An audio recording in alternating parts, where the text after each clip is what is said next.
Tales from the wild. Stories from the heart. A journey into the mind and soul of fired-up business professionals where they share their vision for the future.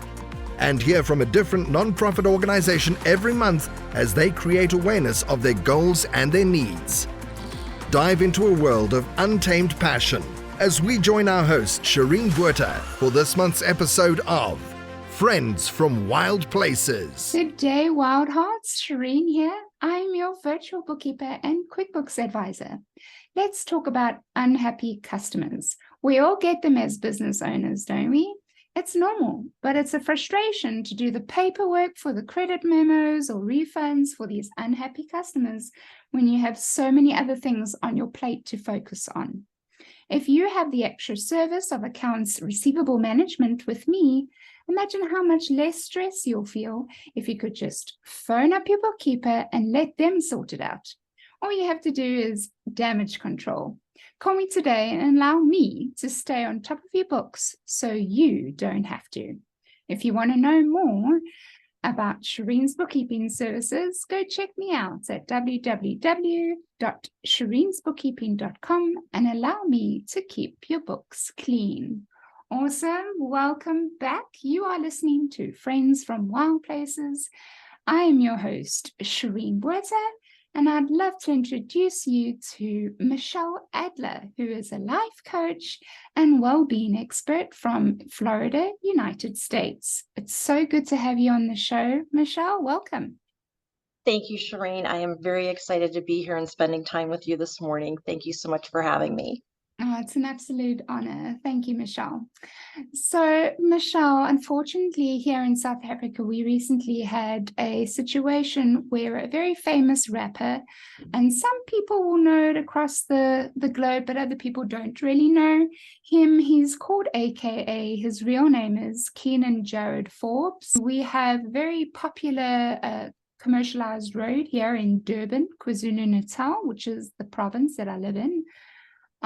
It was a Friday night. It was quite early on a Friday night, very busy road with restaurants and places to go party and whatever else. And he and his bodyguard and some friends went out that evening. They were just coming out of a restaurant, and there was a hit on his life, and there were two shooters that just ran straight past him. I'm talking, it was caught on the video, which was very sad and very shocking because the video circulated on social media. You know what it's like. Yes. And so everyone got to see this shooting happen so close. And I mean, he was dead immediately. There's no ways he could have survived that shooting. But yeah, it was a hit on his life. I'm not sure. It's under investigation. And his poor parents had to find out from social media and from the television before finding out from the authorities. So that was very sad that happened. And you know, I looked it up, and it's quite scary. But gun violence is the leading cause of murder in South Africa. And I know that South Africa is also one of the, I think, top 5 when it comes to gun violence and just murder that happens with gun violence. And I think it's either the top 5 or 6, but I know South Africa is there. And so I want to ask you your thoughts on gun violence, and what is your opinion on people owning guns? It's a really good question, and thank you for asking that. Being in the U.S., I don't know how our news circulates in the remaining countries, but we have extreme gun violence and mass shootings here. It seems like it's almost weekly. My husband is a firefighter and an EMT, and they are actually trained to go in with the police department now on SWAT teams. They're wearing bulletproof vests, and it's nerve-wracking because you never know where you're going and what's going to happen. Yeah. Because they happen so sporadically in different areas. Right. As far as owning guns, we're gun owners, and I believe that with our Constitution and everything that we have in the states, that yes, gun ownership should be allowed, but I also think that there has to be necessary rules in place to guide gun owners and those who shouldn't have them. It's a really thin line, but yeah, I would not say that I'm opposed to owning a gun or opposed to having one. Our first gun we purchased for our boat because there's pirates off the coast of Florida. So when it was my husband and I out on the boat alone, we had the guns. Now my husband, he has his concealed weapons carry. They are now considering in Florida opening up the weapons carry to an open permit. Like nobody has to have a permit. You open carry, I'm sorry, so that everyone can have a gun. That I don't really believe in, because then it's like the wild, wild west and you get in an argument or a confrontation, which does happen anyway. But imagine how many more times that's going to multiply when you have every person that thinks they should have a gun have one. Yes.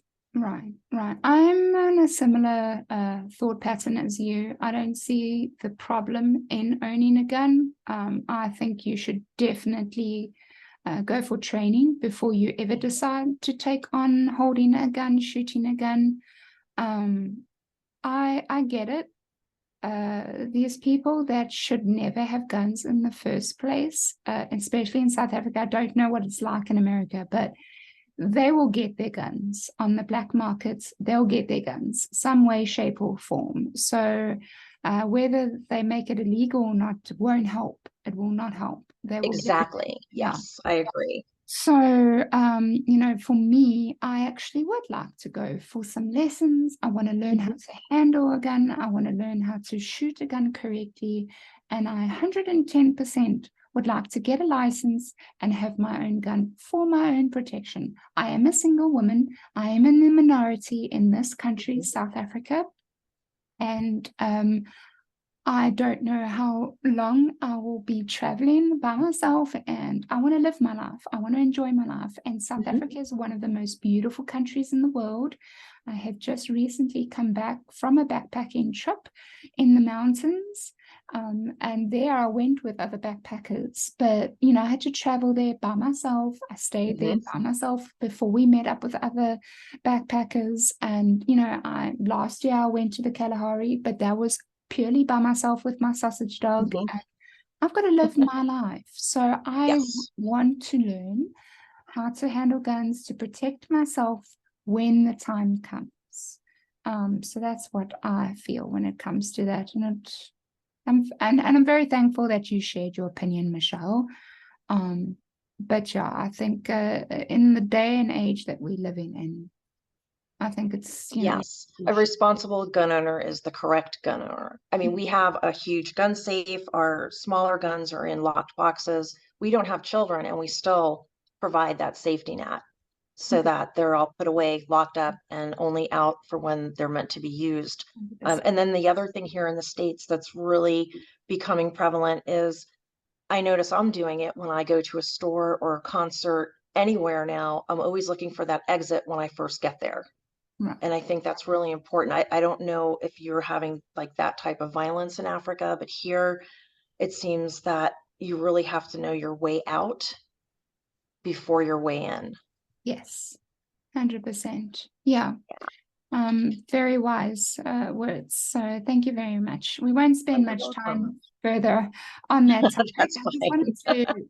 I just wanted to touch on it because it is our reality, and I know I follow quite a few of the court cases going on in America, and I know a lot of them center around mass shootings. So I thought maybe that we can touch on that topic.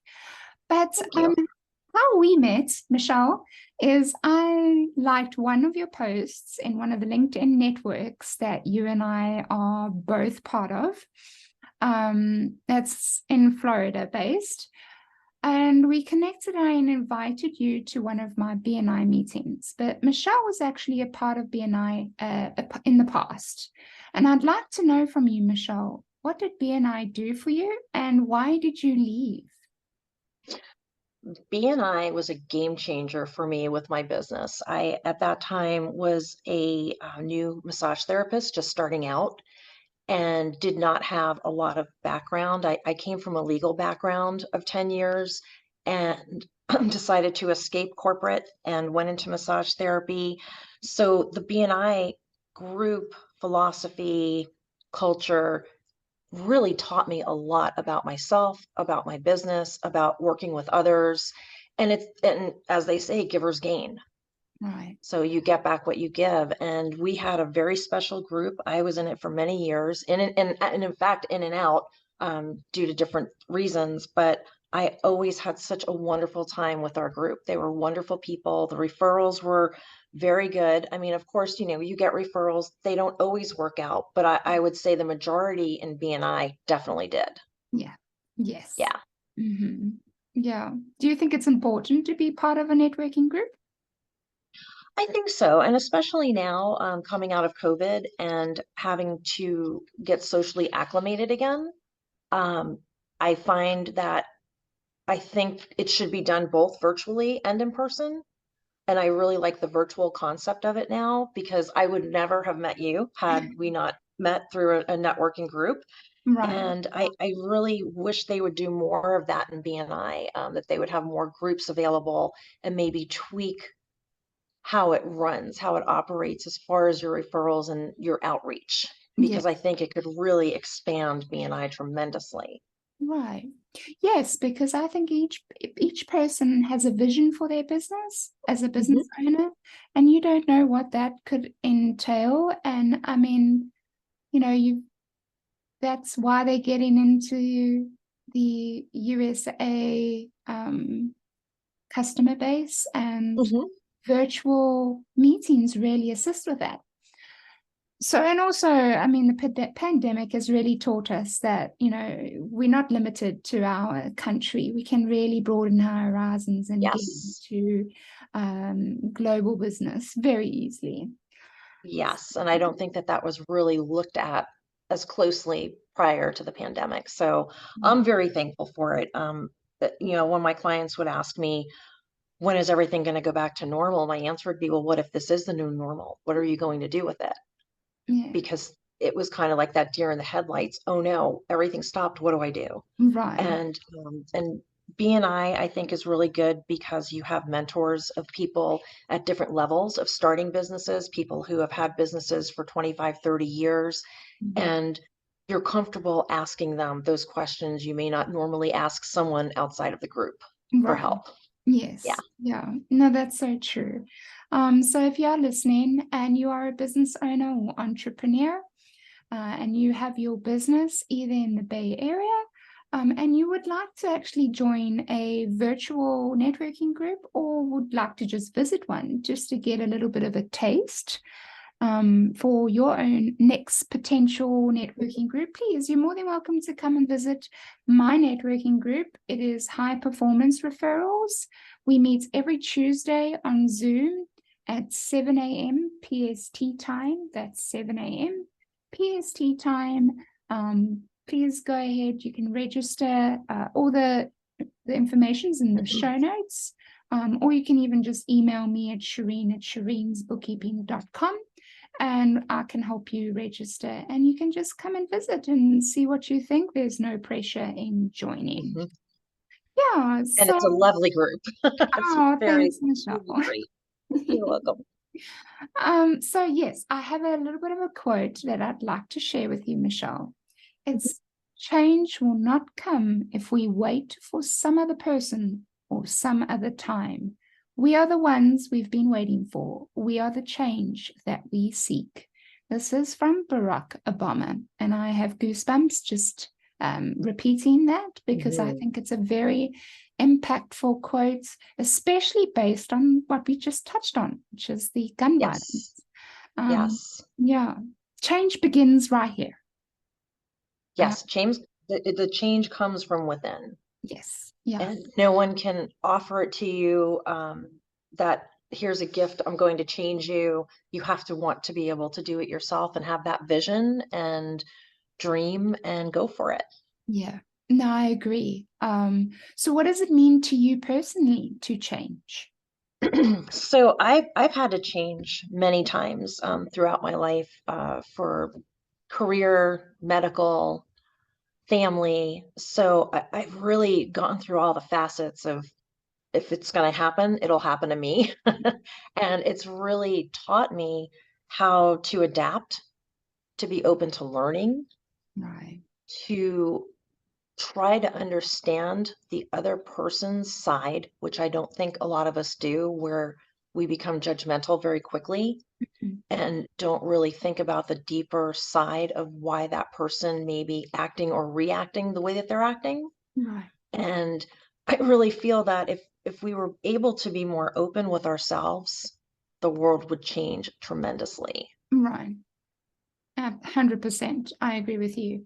I have the definition here. Change, alter, vary, modify mean to make or become different.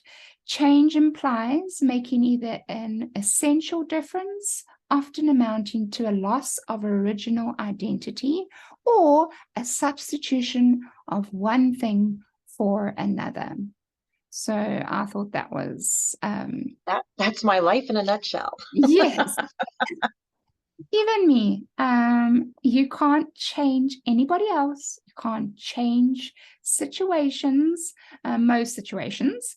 You can only really change you and your reaction to the situations and to the people around you. So yeah, I mean, I say it again, change starts right here with you, with the individual. So, Yes. right. So today, I want to ask you a couple of questions. Michele, please just first begin with just telling us a little bit about who you are and your experience in the corporate world. So I am, of course, Michele Adler, as I was introduced, and I live in South Florida in the United States. I have been here since I'm 13. In 1979, I moved here from New Jersey. I got involved with the corporate world in 1987 while living in Tampa. It was my first real job, quote unquote, as a receptionist for a solopreneur attorney who did estate planning. And from there, I worked my way up over 10 years to getting into a very high-powered law firm, becoming a legal assistant. I've always worked with partners, so I had very good mentors and people to teach me the correct skill sets for legal work. And I enjoyed it to a point. And then it started getting very old. We had mandatory overtime. We weren't encouraged to take sick time. I was going to college at night. I would leave work at 5 and then go to school from 6 to 10 and then pick everyone up dinner and come back to the firm and work until 2 or 3 in the morning. And it really became like a hostile, toxic work environment. So at the time I was seeing a therapist and she said, you have to learn how to set your boundaries. So I thought, okay, and I did. And about a month later, I was called into the admin's office and given a letter putting me on probation. And I thought, what, this can't be happening. I'm doing everything the therapist is telling me. What is this? So I went back to the therapist and said, I got this letter. What does it mean? And she said, it means you're doing the work. And this is where I think a lot of people miss it because they're expecting other people to change to accommodate what they want or what they're doing. But when you're changing from within, it doesn't always happen that way. So I had to think about it long and hard. One of the attorney's friends would come in all the time. He was so happy. I said, what do you do? He says, I quit my job and I became a massage therapist. So I thought about it for a little while, scoped out some schools and handed in my letter of resignation, and I quit and went into massage therapy school. And I moonlight because I had such a strong affiliation in the community of legal. I was able to moonlight for other attorneys while going through school. So it was perfect. Nice. Absolutely perfect. Yes. And I never looked back. I left and made the jump. And it was a jump. It was like jumping over a canyon because it's so different in everything. Everything is just so different about it. Right. Right.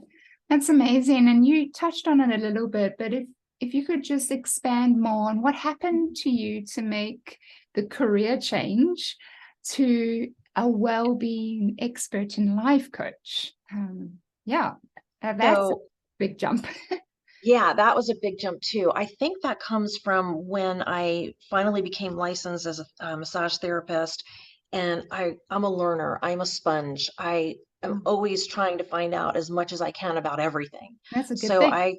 it is a good thing. And I took many courses and certifications throughout the years of owning my business. But again, I burned out. Right. So from 97 until 2007, I worked in I'm sorry, with my spa. But Mm. in 2006, I made the leap back into corporate because I thought the grass would be greener. Oh, And it wasn't. It wasn't. And it was a big change because the internet was just coming online, email was just coming online. I was encapsulated for 10 years in a day spa that I owned where we didn't have any of that technology yet. no. So when I went back into corporate, it was a huge change for me, which I enjoyed because then it was a challenge. Right. Um, I get bored, I guess, a little easy, you might say.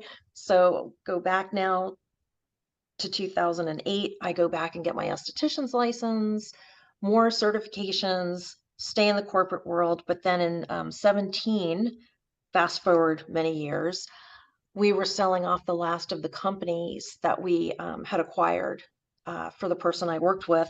And it was a very bad sale. It was probably one of the worst transactions I had ever encountered in my life.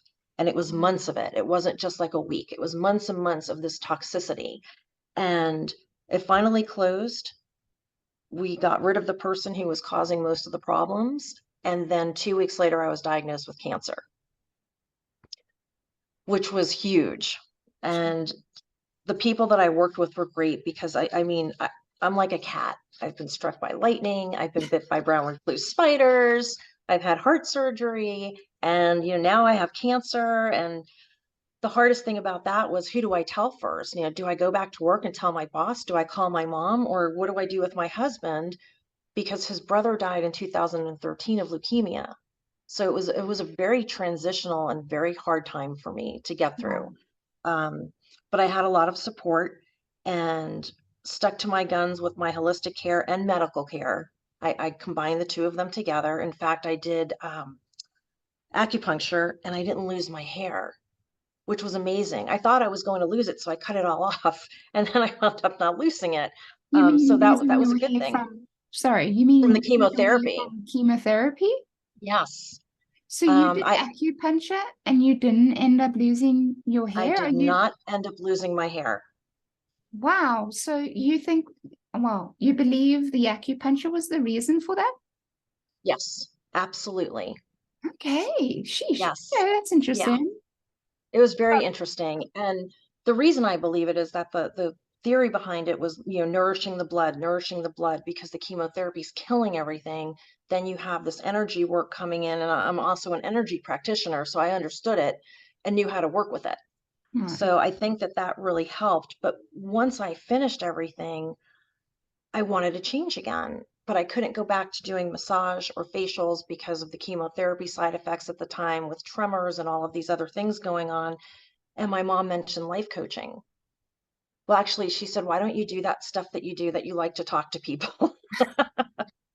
So, so I investigated it and I loved it. And I went to school for a little over a year to get certified. And, once again, I never looked back. So for me, like, coaching is, I'm a certified holistic coach. It's kind of like doing massage with a person and not touching them. Because for all the years that I've been a massage therapist, 25 plus years, you're always hearing stories. You're always listening to people. And now that I went through the coaching school, I know better how to, enable them to be able to change from within. Okay. Okay. So is a holistic coach very similar to a life coach? Yes. So there's a multitude of coaches. And when Okay. COVID hit and I was in school, everyone losing their job was becoming a coach. It's not a licensed profession, where, Mhm. like, my massage license, my esthetician's license, those are all licensed through the state, governed, and have rules and regulations. Coaching, unfortunately, does not. So I went through a program with the International Coach Federation, because they're the oldest and largest organization for coaching, and they had a lot of high standards. And I enjoyed learning from them the concepts of coaching. Because yes, and I'm not saying you have to be certified, because there are people who are really good at coaching who have never taken a class on anything for coaching. They just know how to work with people. Mhm. And for me, that's where I feel like I kind of go and coincide with it, with the holistic side, because I have the corporate background, I've had a business already, I've been through the health issues, and there's so many things that I encompass when I'm coaching, like energy work. Like I can pick up a person's shifts. So my coaching is a little more in depth, I think, and everyone's different.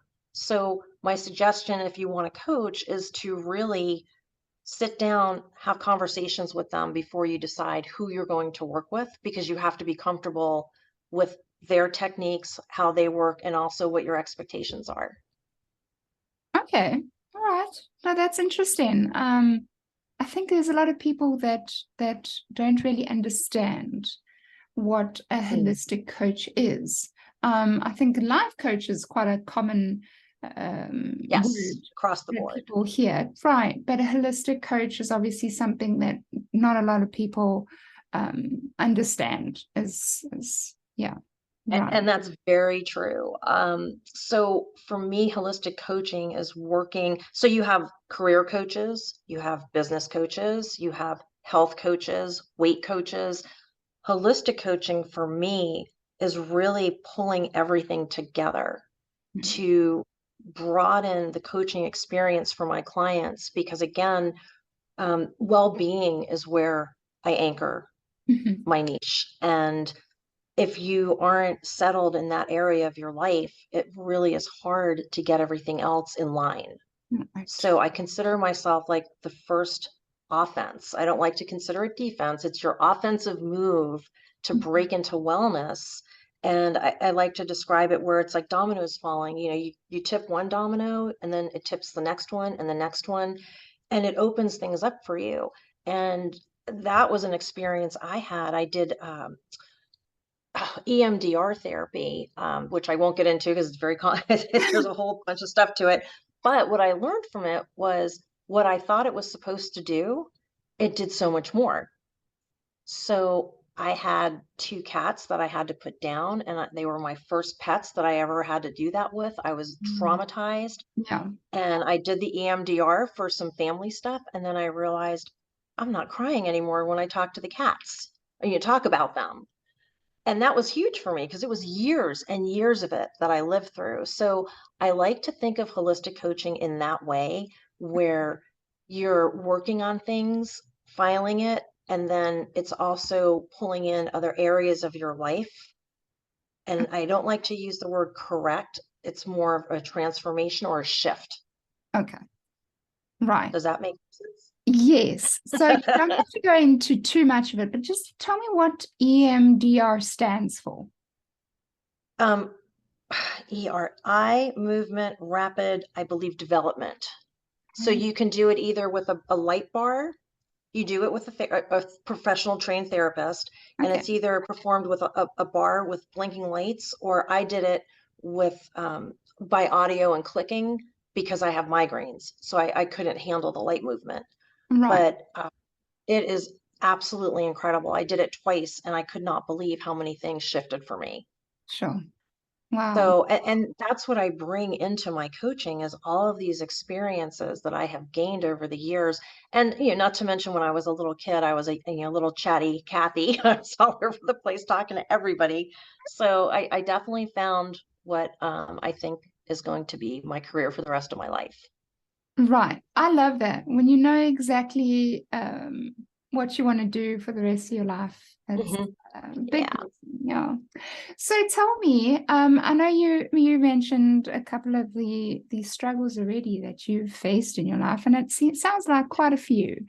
But as an entrepreneur and a business owner, what was one of the biggest struggles you experienced, and how did you work through it? So if it is still the cancer, you're more than welcome to expand on that. But if it's anything else that you want to mention, you can as well. I think like the hardest thing with being an entrepreneur and having a struggle was when I had the day spa and I was a massage therapist, because it's very personal, it's very demanding, physical, mental, and you have to be on your game for every client that walks through the door. Mm. And at the time, I had endometriosis, so I was sick a lot. Mm. But I worked through it. And again, I think if you're doing something that you truly love and it's your calling, you'll be able to work through a struggle no matter how hard it is, how bad it may seem. I highly suggest to, go out and ask people questions or for help if you're feeling like you're alone and you're failing and nothing is working. It will always get better. You just have to have that tunnel vision to get yourself out. Like, where's that beam of light pointing? Because it was very frustrating where there were times I'd have to close my business for a day or two, without giving notice other than that morning. But Mm. my clients were wonderful. Everyone stuck with me. And I think that's why with coaching now too, I'm very aware. If you have a problem, I don't want you to come and rush and get on a call with me and waste your time because you're being stressed. I'd rather reschedule you. So I think these past experiences help me help other entrepreneurs, and now working with the legal professionals, which is it is so fun because I feel like I've gone back in time, but now I'm doing it, and I'm involved in this community that I love again. Oh, So that's been great. that's really fantastic. And thank you for those encouraging words. It means a lot. And so, did being a business owner, was that something that came naturally to you, or did you have to actually work at it? I think my background in the legal field, we worked with a lot of startups. I was corporate based at the end doing IPOs and PPOs, which were business deals, merger acquisitions, and Mm. seeing what these people were doing and accomplishing just really sparked a fire that I can do that. Right. And when I was really little, I can remember sitting in my grandparents' house and my grandmother bought me this big desk, and I just loved shuffling paper and pretending like I was talking to people. Like, I think it started at a very young age, Right. being where I am now. So yeah, I mean, I love it. And it's just something that's grown on me. Starting the massage business was, again, in fact, that was the first time I had a coach in 1998. I hired a business coach because Nice. I Good. didn't know the steps of having your budget, having your cash flow. You know, you have to have all your projections. Where is everything coming from? You can't just start a business and expect everything to happen. You Yes. have to work at it. Mhm. And I think if an entrepreneur can get through those first 2 years, then they're on their way. Because those are the 100%. hardest, trying to figure it out and ask questions, reach out, ask other people who have done what you're trying to do. Yes, that's it. I think you've hit the nail on the head there. That's Mhm. exactly it. Don't try and do it on your own, especially if it's something that you actually have no experience on, and don't be ashamed Mhm. about that. You are entering in a unknown world, and you're excited to begin a new adventure and start your own business. But it's not something that's come naturally for you. It's not something Mhm. that you've been practicing for years in advance. Right. Right, and don't be ashamed of that. You are amongst a lot of different people who have Mhm. ventured down that road, and getting a coach is a really good piece of advice.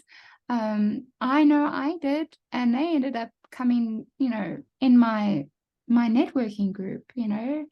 So I'm Mhm. very grateful for the people that are in my networking group, because a few of them turned into being my business coaches, and unexpectedly, because obviously Exactly. I didn't know that's what I Mhm. needed until they came into my life and Right. became that for me.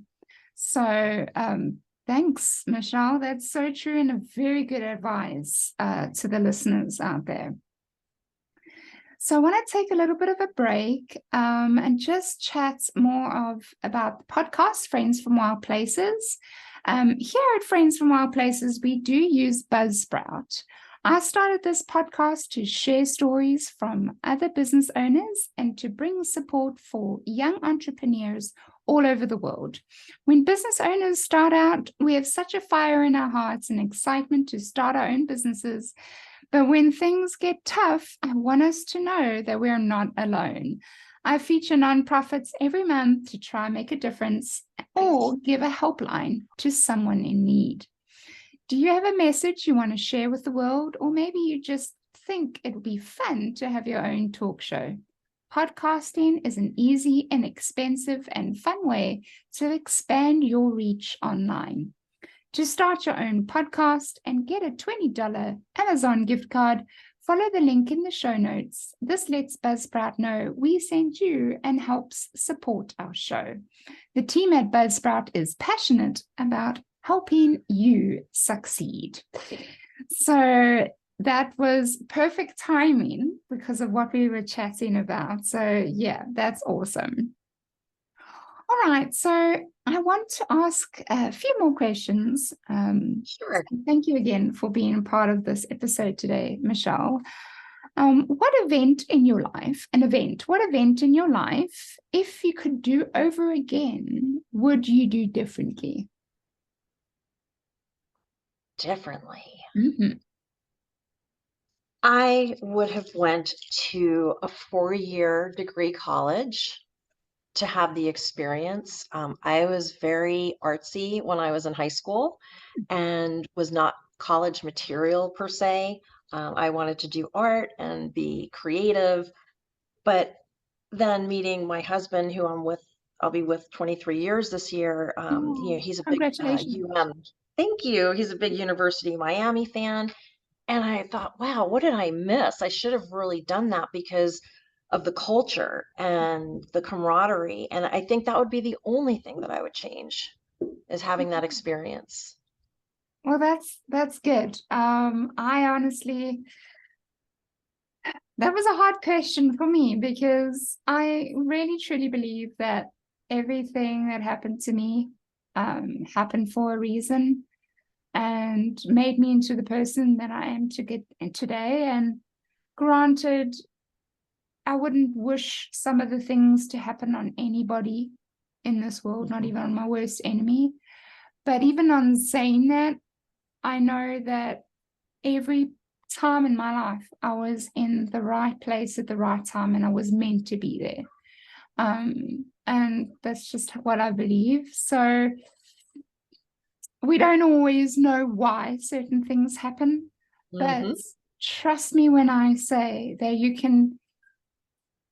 that God will turn everything to good for you. Right. And even if it's a bad situation, he will turn it into good. And that's what I believe. And I don't want to get into too much emotion. So, yeah. But it's very true, because if you go back and change one thing, it's like you said, everything happens for a reason. We're given paths of destiny when we're born, and it's a matter of which one do you choose to go down today. So if I were to go back and have that experience, well, then I don't know what the rest of my life would have turned out to be like, and I may not be here talking to you. Right. Exactly. Yeah. Yes. So I think we have to really think about that.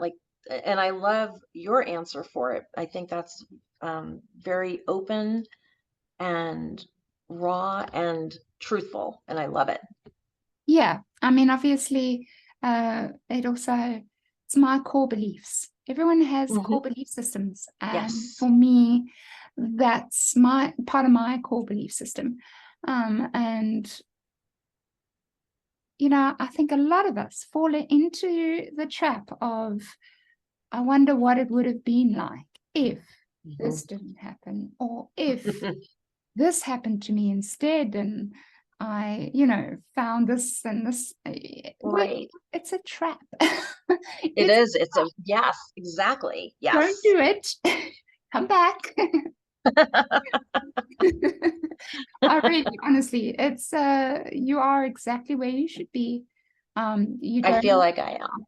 yeah, you don't Yeah. always have the answers to why things happen, but you are Hmm. supposed to be exactly where you are right now. Yes. And I want Yes. everyone to really listen to that and hear me when I say that.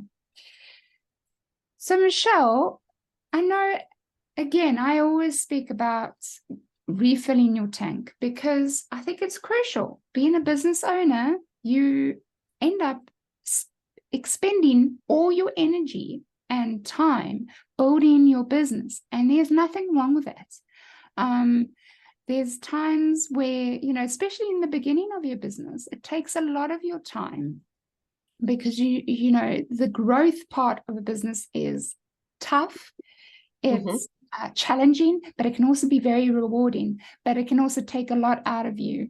And so I always want to say that while you are growing your business or wherever you are in your business expansion, you might be 10 years into it, you do need to take the time to refill that tank of yours. So I don't know what that might be. For me, it's backpacking, it's being outdoors, it's traveling. What would that be for you, Michele? What would that look like for you? Well, this is something that I constantly am surrounded by. The tank draining and filling between just myself, my clients, especially with the attorneys, and a lot of them recovering from COVID and now just getting back into action or the changes that they've made. But for me, it's energy. I really have to be aware of that, of my self-centered balance. Um, so I step back from things. I mean, there's nights I'll come home or be working here and I just take my cell phone and it goes in my purse. I don't see it till the next day. Now, I Nice. know a lot of people can't do that, Yes. but it's something that um, I guess I'm just old school and I really hated technology when it started coming out. But boy, did COVID change that. Yes. So yeah, so for me, it's keeping my energy going. Taking naps, being mindful, definitely mindful, because I think too many of us worry about what we missed, what we didn't do. And then it leads to, oh my gosh, now I have to do this. When am I going to get it done? But Yes. they're missing the biggest component is what's happening right now. Yeah. What is in front of me that I need to be doing? Yes. Yeah, so that's where I try and keep myself full. Um, and the energy part of it again is huge because I'm sure you've heard the term energy vampire or energy suckers, where other people can like really try to steal your good energy from you and then make you Mm. tired. And I mean, it happens. It's a real thing. Yeah. So I try and also to engage with clients and saying, what could be your protection for your energy and your tank staying full or Right. filling back up. Yeah. And whether it's picturing a wave of negativity going over you and around you, maybe like a wind that's coming around, encircling yourself in a bright white light. I mean, there's so many different ways, but it has to work for the person, because I could give you 20 different things to do, but if it's not in your belief system, it's not going to work. Right. Yes. No, I'm with you with that. Yeah. And then you'll become very empty. Right. And you touched on a point, many people like to journal in the mornings and they wake up and they write in their diaries exactly Mhm. what they need to get done in the day. And yes, that's very healthy. You should do that. But some people, and I'm one of them, tend to make this impossible list of things to Mhm. do that busies you so much that you end up only getting to maybe 1, 2, or 3 of those things, and you beat yourself up so badly because you didn't get to that impossible list. But it was impossible. You set the bar too high to begin with. And so Yes. I challenge you, rather than making your list in the beginning of the day of all the things that you need to get done. Just put 1, 2, maybe 3, depending on how big those projects are, and include things like having lunch, sitting and meditating for 5 minutes, having a coffee with your mom at 2 o'clock. Make sure you fill in the times for your break. That is part of your list. Taking a break is part of your list. It is. Meditating is part of your list. Keeping this healthy should be part of your list. So just a thought. Well, it's funny you mentioned that, because I'm so entrenched in LinkedIn that I haven't been on other social media sites. And I have people asking me, they always would say, where are your inspirational this? Where's your instructions for that? So now I'm posting like a morning mantra and then an afternoon affirmation break. And it's wonderful, because I just, the comments that I get and what people are getting out of that, because they wouldn't do it themselves. And I don't know if you've ever worked with Pomodoro, like Pomodoro time. So it's this little clock I have, and I will want to do a 30-minute project, and it turns it into, I don't know if you can see it. Right. So for the listeners, Michelle's holding up a clock. And it's a timer. Is that correct, Michele? But so this little clock has been a lifesaver, because now in the mornings when I get up, and I know other people do this, I was so guilty of it, where you just start in on something and the next thing you know, 3 hours went by. Yes. So now I give myself a time, but I don't use my cell phone. I use the little clock, and it has transformed my workday. It is incredible. And I'm getting so much more done. Yes. Okay. So just repeat that. So you put a 30-minute timer on your clock, and it times you for the amount of time you spend doing whatever that is that you're doing. Is that correct? Yes, it's a white clock face. And then when you turn the timer, it will turn the space purple.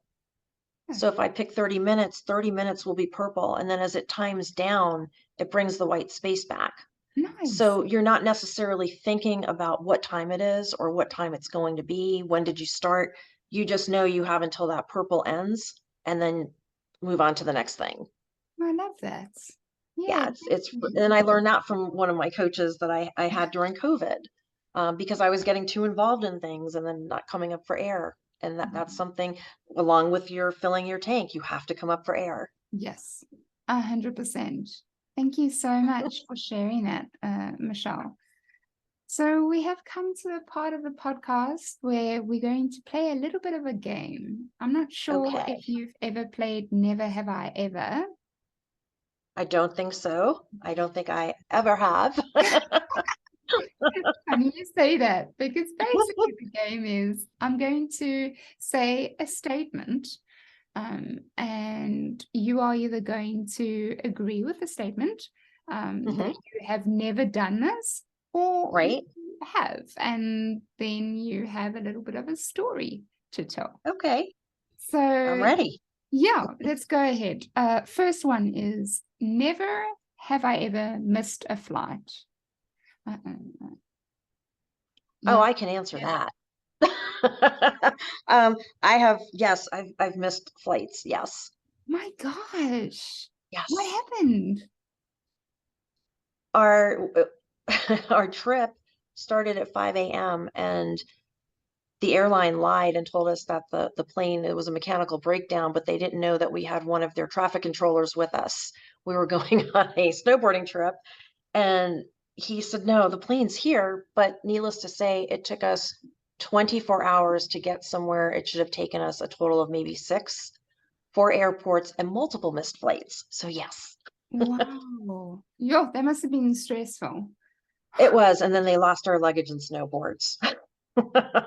Lovely. Absolutely fantastic. Just to add that to the pot. Yeah. Oh man. Yeah, so no, I've never missed a flight. What about this statement? Never have I ever re-gifted a gift. Never have I ever re-gifted a gift. Now I got to think about that. Have I ever? I mean, I know my aunt has done that to me multiple. My gran, I think it was they've re-gifted gifts to me. What about yourself, Michelle? Have you ever I re-gifted? love these questions. I know. Yes, I have regifted, and it was done on purpose. At Christmas, we used to pick names, and you'd get three things that that person wanted, and then we'd exchange gifts. And I told my mom, this is boring. We could just go out and buy our own gift. So I came up with the regifting game. So we did that, and then everyone would bring something from home and wrap it. But I mean, it couldn't be like used, had to be something at least somewhat new. And we Right. played that every year at Christmas, and we had the best time. My So gosh. regifting to like friends or something like that, no, but to family, yes. That's actually a very good It was concept. fun. Yeah. In fact, we had a brooch that kept showing up every Christmas, and it was like the coveted regift. Everyone was after the brooch because you Isn't would that open your neat? gift. It was so fun. I still have it. I hid it one year when we stopped playing because of course we all grew up and went our separate ways, Right. but I still have the brooch. Right. I've heard of the game. I think it's like a white elephant game where everyone brings Yes, a gift yes, and mhm, you can swap your gift with, I think everyone gets yes, a number or something like that. And then you yes. get a gift, and then you get also the chance to take someone else's gift or swap your gift with someone else's. Well, Um, re-gift a white elephant party and you will just have a blast. It is so fun. okay. Interesting. Thank you. All right. So let's do one more. And Okay. I think this is going to be a good one. So, never have I ever gotten lost alone in a foreign country. Yeah, I've never. I have to Have, laugh because no, I have never gotten lost outside of my country, but inside of my country, I am lost all the time. My inside the husband calls me, country, he calls me Magellan, my husband, not because in a I'm foreign the country? worst. Have you ever been? Not in a foreign country, but here in the States, I have. I'm just horrible with technology. And like, if I don't have a paper map, it's horrible. That I'm is, too honest. oh my gosh, that's so fun. Yeah, I've also, yeah, I mean, gotten lost inside my own country as well, if it's gotten to do with directions and stuff. But gotten lost alone in a foreign country, No. I don't know what that, I've always figured it out. You know what I mean? I think initially, if I'm not sure where something is, Hmm. there will be a lot of asking questions and trying to figure it out. But no, I don't think I have. Our friend's son just went to France. His girlfriend is there, and his Nice. parents were nice enough to send him there for a week. And my husband and I thought, oh my gosh, is he going to survive by himself? And he did. We were so proud of him. Like he didn't Yay! get lost. He wasn't missing. He came home. So it was That's wonderful. I an figure if he could achievement. do it, then I should be able to do it. Yes, it is a real achievement. So that's awesome. Wonderful, Michelle. We have come to the end of the podcast, but before we say goodbye, I'd like to just ask you if you could share with the listeners where they can find you if they want to reach out to you. So they might have heard your story now, listening to the podcast, and they might want to just ask you a couple of questions. So where can they find you to do that? So there's a few ways that you can find me. One, of course, would be LinkedIn, and I would be under Michelle Mayo Adler or Michelle Adler. I'm sure I would come up either way. My company is Perfect Chaos, so I do have a company page, which you can reach me on as well and reach out and message me. And then my website is michelleadler.life. And feel free to jump on there and send me a message. I would love to hear from you. And no question is a bad question. Nice. So true. So, so true. Awesome. And where you can find me is you can find the video version of Friends from Wild Places on YouTube if you want to see us. But this is a podcast, so you can find the podcast on all major music and podcast streaming apps. So go ahead and like, comment, and subscribe wherever you can. I do have a website called friendsfromwildplaces.buzzsprout.com. There you can go and subscribe if you want to support the show further and help me continue my work that I'm doing here. It doesn't come for free, unfortunately. It does cost me to edit and so on and so forth. So I love doing this, and if you enjoy it, then please go ahead, and you feel like you want to help me out, then you can subscribe on my website for, I think, as little as $5 a month. But you can go and do that. But if you don't, and you don't enjoy listening to me, and this is not your cup of tea, then that's also okay. Nothing wrong with that either. So yeah, it was lovely having you, Michele. Thank you so much for joining me today, and thanks for listening to all you out there, and see you next time. And remember, you got this, and stay wild. Bye guys. Thank you, Shireen. I had a great time. Thanks. You've been listening to Friends from Wild Places with Shireen Bueta. Be sure to subscribe to the podcast from the links to catch every episode and unleash your passion.